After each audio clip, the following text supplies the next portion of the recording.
Hello everyone, welcome to Lucky Education. और आज हम देखेंगे क्लास 10th की history the age of industrialisation का नेक्स्ट क्वेश्चन है ना। हमने लॉन्ग क्वेश्चन कुछ कवर कर रहे हैं इस चैप्टर के, 5 क्वेश्चन मैंने बना दिए, उसके माध्यम से आपका चैप्टर भी रिवाइज हो जाएगा। फिलहाल क्वेश्चन नंबर 6 हम देखेंगे क्लास 10th की हिस्ट्री, चैप्टर नंबर अपना जो है हिस्ट्री का 4th, एज ऑफ इंडस्ट्रियलाइजेशन का नेक्स्ट क्वेश्चन है।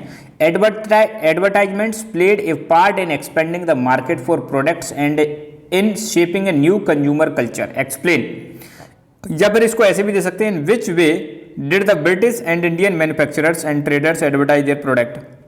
देखो बॉस, यहाँ पर बात की जा रही है यार एडवर्टाइजमेंट की। आप भी यूट्यूब पे वीडियो देखते होंगे तो वीडियो देखने से पहले कोई ऐड आता होगा जिसमें लोग अलग अलग तरह के अपने ऐड देते हैं, ठीक है। कोचिंग वाले अपने कोचिंग का प्रमोशन करते हैं, कोई मतलब प्रोडक्ट है डिमांड प्रोडक्ट वाले अपने प्रोडक्ट को डिमांड मतलब उसको एडवर्टाइज करेंगे, कोई मूवी वाले अपनी मूवी को एडवर्टाइजमेंट करेंगे, ठीक है। तो 50 तरह के ऐड आते हैं अखबार में, आप देखो एडवर्टाइजमेंट आते हैं, 50 तरह के ऐड आते हैं, राइट। आप मार्केट में जाओ कहीं पर भी, वहाँ पर एडवर्टाइजमेंट मिल जाएंगे। कैलेंडर्स देखो, आपको कैलेंडर्स में नीचे एडवर्टाइजमेंट मिल जाएंगे, हर जगह पे एडवर्टाइजमेंट ही एडवर्टाइजमेंट। तो यार क्या होता है एडवर्टाइजमेंट से, क्या फायदा होता है? तो एडवर्टाइजमेंट से सबसे बड़ा फायदा जो होता है बॉस, आपको किसी ब्रांड के बारे में जानकारी मिलती है, ब्रांड के बारे में।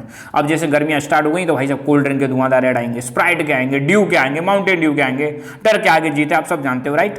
तो एडवर्टाइजमेंट एक ऐसा मीडियम है, एक ऐसा तरीका है जिसके माध्यम से कोई भी कंपनी अपने प्रोडक्ट को पॉपुलराइज करती है, लोगों के बीच में लाती है और उनको ऐसा महसूस कराती है कि भाई साहब आप इस प्रोडक्ट को यूज करो, आप ऐसे यूज करोगे तो मतलब आपको अच्छा फील होगा। हीरो हीरोइंस होती हैं, उनसे एडवर्टाइजमेंट करवाते हैं तो लोगों को लगे कि यार इस प्रोडक्ट को हीरो यूज करते हैं तो हम भी वही प्रोडक्ट यूज कर रहे हैं जो ये हीरो या क्रिकेटर्स मतलब इसको यूज करते होंगे, ठीक है। तो एडवर्टाइजमेंट आई होप समझ में आ गया क्या है एडवर्टाइजमेंट। अपने प्रोडक्ट को पॉपुलराइज करने का मीडियम है और बहुत सारा पैसा लोग खर्च करते हैं। टीवी पर आप देखो कितने सारे एड्स आते हैं, तो मतलब बहुत ज़बरदस्त पैसा कमाते हैं लोग ये एडवर्टाइजमेंट वाले। खैर उस समय भी एडवर्टाइजमेंट करते थे यार, ईस्ट इंडिया कंपनी के टाइम पर, है ना। तो देखो, When Manchester industrialists began selling cloth in India, they put labels on the cloth bundles to make place of manufacturer and the name of company familiar to the buyer। अब देखो, हमने देखा था कि इंग्लैंड से ईस्ट इंडिया कंपनी ने allow कर दिया था, वहाँ से बहुत सारी इंडस्ट्रीज यहाँ पे आ जाती हैं और जो मैन्युफैक्चर मतलब यहाँ पे जो कपड़े बनाते थे, मैन्युफैक्चर मतलब मैनचेस्टर वाली कंपनी इंडिया में जो कपड़ा बना रही थी, अब उसको पॉपुलराइज कैसे करना है, तो वो क्या करते थे, अपने क्लॉथ के साथ उसमें डालते थे कि यार किसने बनाया, कहाँ बनाया, कंपनी का नाम क्या है, ये सारी चीज़ें लेबल के रूप में लिखने लगे। लेबल मतलब उस पर एक टैग लगा दिया। When buyers saw made in Manchester written in bold on label, they felt confident to buy the cloth. Bold का मतलब क्या, देखो ये मेड इन मैनचेस्टर मैंने बोल्ड कर रखा है, ये नॉर्मल है और ये बोल्ड है। बोल्ड मतलब उसको और गहरा कर देना। तो यार जब कोई दुकानदार के पास जब कोई ग्राहक जाएगा और वो देखेगा भाई साहब मेड इन मैनचेस्टर, उस जमाने में मेड इन मैनचेस्टर बहुत बड़ी बात हुआ करती थी ना, तो कहते थे यार वाह, है ना, ये तो मतलब बहुत बढ़िया कपड़ा है, मैनचेस्टर का, तो खरीद ही लेते हैं इसको, है ना। तो बस ये टैग देखते ही आप भी आज खरीदते हो ना कोई सामान, उसमें made in India, made in China, made in USA ऐसे लिखा रहता है, तो आप मेड इन चाइना से आपको लगता है अरे यार चाइनीज प्रोडक्ट है। यहीं पर अगर मतलब मेड इन यूएसए हो, कहते हो यार बाहर बना भाई साहब, तो अलग ही फीलिंग आती है, right. But labels did not carry words and text, they carried image and were beautifully illustrated with the image of Indian gods and goddess. देखो इन्होंने इंडियन लोगों की इमोशंस को बहुत ज़्यादा इन्होंने यूटिलाइज किया, इमोशंस का इन्होंने फ़ायदा उठाया। यहाँ पे वर्ड और टेक्स्ट नहीं लिखते थे क्योंकि उस समय जनता इतनी ज़्यादा पढ़ी लिखी नहीं थी, तो ये इस्तेमाल करते थे इमेजेज का। और इमेज में भी किसको, इंडिया के जो गॉड्स एंड गॉडेस होते थे उनका इस्तेमाल करते थे, है ना, भगवानों का इस्तेमाल करते थे। कन्हैया की इमेज, है ना, जैसे कन्हैया छाप है साबुन बना दिया, है ना। इवन तुमने सूतरी बम भी देखे होंगे, अलग अलग तरह के दीपावली के बम देखे होंगे जिन पे लक्ष्मी बम और फलाना ऐसे मतलब बना देते हैं, राइट, देखा होगा आपने, आई एम श्योर, है ना। तो ये अंग्रेज क्या करते थे, बजाय कुछ लिखने के ब्यूटीफुल इमेज बनाते थे, गॉड्स एंड गॉडेस की इमेज बनाते थे, जैसे कृष्णा, सरस्वती, इनकी इमेज बनाते थे, ताकि इनको ऐसा लगे, ताकि इंडियंस भी खरीदें तो कहें कि भाई हम फलाने भगवान की ब्रांड यूज कर रहे हैं, फलानी देवी की ब्रांड यूज कर रहे हैं। और ये कहते थे कि देखो हम भले ही कंपनी बाहर की हैं मगर हम तुमसे मतलब बहुत ज़्यादा प्यार करते हैं और हम इंडियन कल्चर को भी पसंद करते हैं। तो ऐसा फील कराने के लिए इंडियन लोगों को, राइट।